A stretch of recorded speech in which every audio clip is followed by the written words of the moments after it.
এই পারো না তো বিয়ে করেছিলে কেন? কথাটা শুনে কষে একটা চড় মারল আরিফ। কি বললি তুই? আমি পারি না? আমি পারি না তো আমার কাছে চাস কেন? যাকে পাস তাকে দিয়ে তো চুলকানি মেটাতে পারিস না? স্বামী থাকতে আমি যাত্রার কাছে যাবো কেন? আমি কি বেশ্যা নাকি? হ্যাঁ তুই বেশ্যা, তোর 14 গোষ্ঠী বেশ্যা, খানকি নটি কোথাকার। সজোরে একটা ঘুষি মারল রিনির জনিতে। পুলিশের হাত বলে কথা। তীব্র ব্যথায় কুকড়ে গিয়ে সশব্দে কেঁদে উঠল রিনি। শরীরটাকে কুণ্ডলি পাকিয়ে অসহায়ের মতো বিছানায় পড়ে থাকলো কিছুক্ষণ। রাগে ফুঁসছে আরিফ, যেন আবার মারবে। ব্যথাটা সামলে নিয়ে বিছানার পাশে পড়ে থাকা ওর মোলায়েম প্যান্ট নাইটিটা ধীরে শরীরে গলিয়ে নিয়ে দরজা খুলে পাশের ঘরে চলে গেল। বিছানায় শুয়ে ফুপিয়ে ফুপিয়ে কাঁদছে রিনি। প্রতিবার 2-3 মিনিটেই আরিফের দম ফুরিয়ে যায়। কখনো কখনো তাও না। তীব্র অতৃপ্তির কষ্ট নিয়ে সে সারা রাত ছটফট করতে থাকে। ব্যস্ততার অজুহাতে দিনের পর দিন আরিফ তার কাছে আসে না। সামান্য ঝগড়া হলে টানা 15 দিন কথা বলে না, কখনো কখনো আরো বেশি। রিনি ঢাকায় আরিফের কাছে গেলেও সে ব্যস্ত থাকে। রাতে রিনিকে এড়িয়ে যায় ক্লান্তি বা ঘুমের বাহানায়। প্রতিবার রিনি সেই তীব্র ক্ষুধা নিয়ে দিন কাটে। রিনি ওয়াশরুমে চলে গেল। গোসল করতে করতে ভাবলো,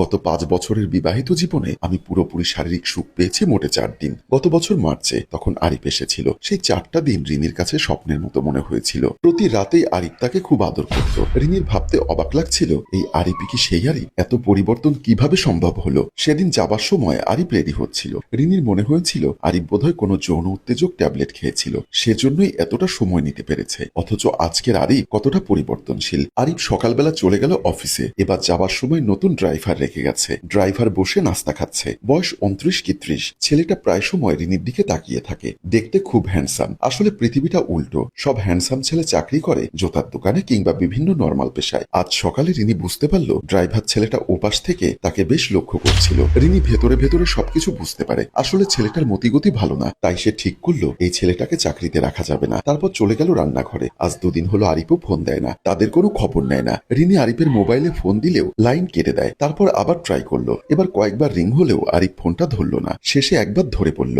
সে এখন বিজি আছে। মাঝে মাঝে রিনি যৌন উত্তেজনায় পাগল হয়ে ওঠে। তখন তার পৃথিবীটা বিষাদময় লাগে। আজও তেমনটা হচ্ছে। হঠাৎ রিনি বেলকনিতে চোখ ফেলতেই দেখলো ড্রাইভার ছেলেটি বারান্দার দিকে তাকিয়ে আছে। রিনির মন আরো উদাসীন হয়ে উঠল। সে ভাবলো ছেলেটিকে ডাকবে সে। এবার ড্রাইভার ইমতিয়াজকে হাতের ইশারায় ডাকলো, কিন্তু সে আসলো না। দুবার ডাকার পর রিনি নিচে গেল বারান্দায়। এদিকে ইমতিয়াজ রিনির এমন ইশারায় রীতিমতো চমকে উঠল। মহিলাটি নির্লুপ্ত চাহনিতে সোফায় বসে আছেন রিনি ম্যাডাম, হয়তো তার জন্য অপেক্ষা করছেন। ইমতিয়াজকে আসতে দেখে রিনি বললেন, বসো, আমি তোমার জন্য চা নিয়ে আসছি। বলি রিনি ইমতিয়াজের জন্য 1 কাপ চা আনতে চলে গেল। ইমতিয়াজ ভাবলো রিনি ম্যাডাম হঠাৎ তাকে চা ইনভাইট করলেন। বিষয়টা তার কাছে বেশ অস্পষ্ট। কিছুক্ষণের ভেতর চা নিয়ে হাজির হলো রিনি। এদিকে রিনি কিভাবে কথা শুরু করবে বুঝে উঠতে পারছে না। অবশেষে জড়তা কাটিয়ে রিনি বলেই ফেলল, আমি জানি তুমি আমাকে লক্ষ্য করো। সেদিন গাড়ি চালানোর সময় লুকিং গ্লাসে আমার দিকে তাকিয়েছিলে। আজও আমি বেলকনিতে দাঁড়িয়েছিলাম, তুমি আমাকে লক্ষ্য করেছো, কিন্তু কেন? রিনির মুখে হঠাৎ এমন প্রশ্নে ইমতিয়াজ তো রীতিমতো থ বনে গেল। কি বলবে কিছুই বুঝতে পারছে না।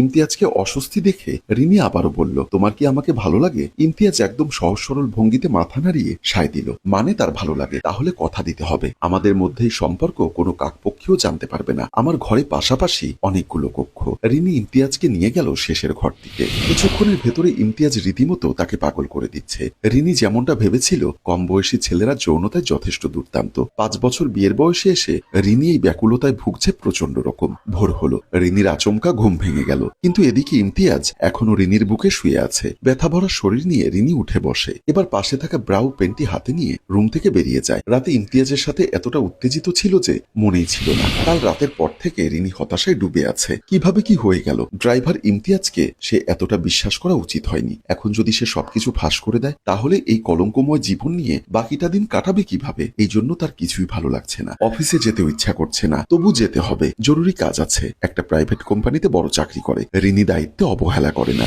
শাড়ি পরে সে কাজের মেয়েটাকে ডাকলো, সেফটি পিনটা লাগিয়ে দাও। গরিব মানুষের নানান সমস্যা, বুদ্ধি কম, রুচিও বাজে। ময়নার ধোয়া প্লেটের নিচে ময়লা থাকে, বিছানা ঠিক মতো ঝাড়ে না, খাটের নিচে টেবিলের তলায় ঝাড় দেয় না। এত বলার পরেও ফার্নিচারের ধুলা মোছে না, কোনো কাজই ঠিক মতো করতে পারে না। এতদিন শেখানোর পরেও সামান্য একটা সেফটি পিন ঠিক মতো লাগাতে পারে না। রিমির ধারণা কোনো কাজের লোকই আসলে কাজ করতে চায় না, যেন তেন ভাবে কাজ করে শুধু টাকার জন্য। প্রায় দিনই তার অফিসে যেতে দেরি হয়, আজও হলো। এদিকে ইমতিয়াজ বাহিরে গাড়ি নিয়ে দাঁড়িয়ে আছে। ছেলেটির সামনাসামনি যেতে কেমন অস্বস্তি লাগছে রিনির, কেমন একটা রুচিতে বাজছে তার। এদিকে না গেলেও হয় না, এমনিতেই অনেক লেট হয়ে গেছে। তারপর গাড়িতে উঠতে গেল। কিছুক্ষণ অফিসে কাজ করার পরে আচমকা রিনির মনে হলো রিনির পাশে ডিভোর্স সুফিয়া কাজ করে। তার স্বামী মারা গেছে অনেক আগে। তাহলে সুফিয়ার মতো দুর্বল মেয়েরা পারলে সে কেন নয়? আবার ভাবলো তালাক হওয়ার মারা যাওয়া তো এক কথা নয়। আরিফ মারা গেলে সে কি আটকাতে পারবে? তখন কি একা থাকতে হবে না, মান সম্মানের ভয়ও থাকবে না। আরিফ যখন ড্রাইভারের সামনে তাকে নির্মমভাবে মারে, গালি দেয়, তার যৌন কামনা নিয়ে তুচ্ছতাচ্ছিল্য করে, পরপুরুষের সাথে সেক্স করতে বলে, তখন মান সম্মান যায় না? দিন শেষে রাতের ক্লান্তি,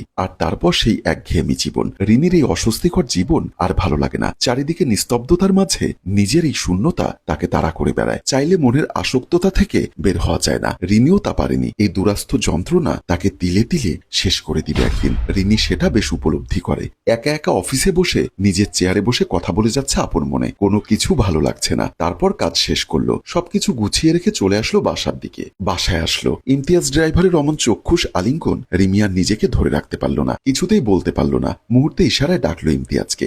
শেষের রুমটি গেস্ট রুম। গ্রাম থেকে আরিফের বিভিন্ন আত্মীয় স্বজন আসলে এখানে থাকতে দেয় আরিফ। রুমটি বেশি বড় না, ছোট্ট একটা কক্ষ, একটা 4 পা বিশিষ্ট খাট। রিমি ইমতিয়াজকে নিয়ে সোজা এই রুমে ঢুকে গেল। তারপর ভেতর থেকে দরজা বন্ধ করে দিল। নিঃশব্দ বাড়িতে কেউ জানলো না এই ছোট্ট ঘরটিতে কি হচ্ছে। এদিকে শুরু হলো দুজনের অনৈতিক আচরণ। রিনি ইমতিয়াজের সাথে যৌন আচরণে আরো মুখিয়ে উঠল।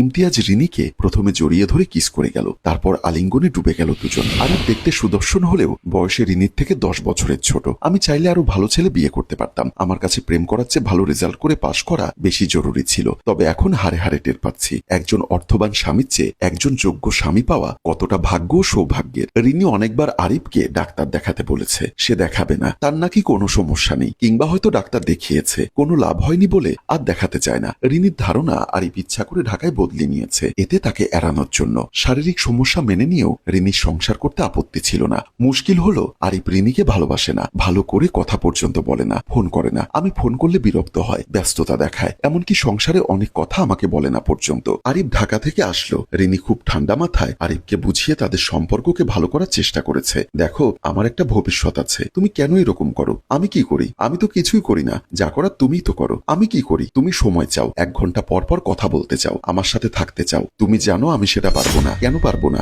সময় চাওয়া কি আমার অপরাধ? আমার চাকরির কারণেই পারবো না। আচ্ছা বেশ, সারাদিনে না পারো, রাতে তো কথা বলতে পারো। কখনো শুনেছো স্বামী টানা 15 দিন বউয়ের খোঁজ খবর নেয় না? শারীরিক চাহিদার কথা বাদই দিলাম, অন্তত মোবাইলে তো কথা বলে। আমি তোমাকে মিস করি। আরিফ আবার রাগান্বিত হয়ে গেল। আর আমি মিস করি না? শালি, তুই কি কইতে চাস? আমি দায়িত্বহীন? আমি পুরুষত্বহীন? রিনি আর কোনো কথা বলেনি। এর সাথে কথা বলার মুড আর নেই। উঠে গিয়ে সোফায় বসে রাতভর কেঁদেছে। পরদিন সকালবেলা কলিং বেলের শব্দ শুনে রিনি দরজা খুলে দিল। একটা অল্প বয়সী মেয়ে, সালোয়ার কামিজ পরা, রোগা শ্যামলা, চেহারায় দুশ্চিন্তার ছাপ। কাকে চান? আরিফ স্যারকে। জরুরি দরকার, আসুন। আমি ডাকার আগে আরিফ এসে মেয়েটিকে দেখেই সিংহের মতো মেয়েটির উপর ঝাঁপিয়ে পড়ল। চট থাপ্পড় ঘুষি লাথি মারতে লাগলো। খানকি মাগি, তোকে এখানে আসতে কে বলেছে? কেন এসেছিস? মানা করেছিলাম না? তবু কেন এসেছিস? মেয়েটা কাঁদতে কাঁদতে কোন রকমে ছুটে পালিয়ে গিয়ে বাঁচল। রিনি হতভম্ব। মেয়েটি কে? কেন তাকে মারল? কি হয়েছে? এসব প্রশ্নের কোনো সদুত্তর আরিফ দেয়নি। জিজ্ঞাসা করতেই আরিফের করা জবাব, এসব আমার অফিসিয়াল ব্যাপার, তোমার নাক গলানোর বিষয় না। এই কথা বলে আরিফ ভেতরে চলে গেল। রিনি রহস্যজনকভাবে ভেবে যায় মেয়েটি কেন এসেছিল, আর আরিফ কেন ঢাকায় এভাবে একা থাকতে চায়। মাঝে মাঝে রিনি আরিফকেও ভীষণ সন্দেহ করে। আরিফ কি পরনারীতে আসক্ত? যে স্বামী স্ত্রীর মধ্যে ভালোবাসার আন্তরিকতা নেই, যে স্বামী স্ত্রীর সহবাসে অনিচ্ছা, সে পুরুষের পুরুষত্ব নেই বললেই চলে। সেই বিবাহিত জীবনের মানে কি? রাতের বেলা ওপাশ ফিরে আরিফ ঘুমিয়ে আছে। আজ অনেকটা ইচ্ছা করে রিনি চুপি চুপি রুম থেকে বেরিয়ে এসে বারান্দার দিকে এদিক সেদিক তাকিয়ে ড্রাইভারের রুমে ঢুকে গেল। রাত তখন 11টা। এই ছোট্ট ঘরটিতে ওরা দুজন, একজন জীবন যুদ্ধে হেরে যাওয়া অবলা নারী, আর আরেকজন হলো নতুন যৌবনে টকবগে ফুটে ওঠা উদীয়মান নবীন ইমতিয়াজ। ইমতিয়াজ প্রথমে রিনিকে জড়িয়ে ধরে 4 ঠোঁট এক করে দেয়। এভাবে চলে গেল সারা রাত। ভোরের পাখির কলকল ধ্বনিতে মুখরিত চারিদিক। রাতের নিস্তব্ধতা ভেঙে নতুন দিনের হাতছানি, হয়তো আরো একটি সকাল। উপরের শেষের ঘরটি এখন নিশ্চুপ, শব্দহীন, অচেতন মস্তিষ্কে স্তম্ভিত। প্রতিবারের মতো আজ রিনি ইমতিয়াজের নিথর দেহখানা ঠেলে নিজ অঙ্গে কাপড় জড়িয়ে বেরিয়ে আসে ওই ঘর থেকে। কিন্তু আজ এক অদ্ভুত ঘটনা ঘটে গেল, যা দেখে রিনির চোখ দুটো আর্তনাদে চিৎকার করে উঠল। আরিফ হাতে লাঠি নিয়ে দাঁড়িয়ে আছে। হয়তো রাতে তাকে না পেয়ে অনেক খোঁজাখুঁজি করেছে। আরিফ হয়তো সব জেনে ফেলেছে, কিন্তু রিনি তো তখন অন্য ভুবনে নিজের সুখ খুঁজতে ব্যস্ত। রিনিকে ধিৎকার জানালো। এটা কখনো স্বাভাবিক জীবন হতে পারে না। সম্মানিত দর্শক, এই গল্পের দ্বিতীয় পর্ব দেখতে চাইলে কমেন্ট বক্সে লিখে জানান। গল্পটির ভাবনা ও পরিচালনায় মঞ্জুর মোর্শেদ। ধন্যবাদ।